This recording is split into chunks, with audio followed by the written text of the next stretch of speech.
Sizlarga Şinjan bozorida o't bo'lib mavatgan kavjitoy to'q kebabniki bellaydigan dorini o'gitib qo'yay desam o'ginamsiz. Mushu dorini o'ginib olsangiz bozoringizning echib ketishda gapi yo'q, yurak bezib saqlalang, chuqur misqatida.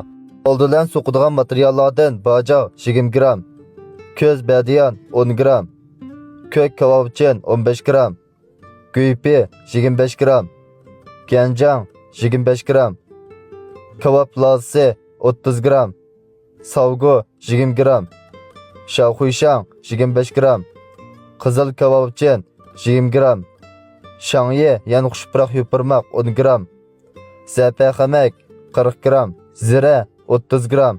Mushu material uşaq so'qib bo'lgandan keyin to'q kebab hamimizga o'rtaq ishlasak bo'ladi.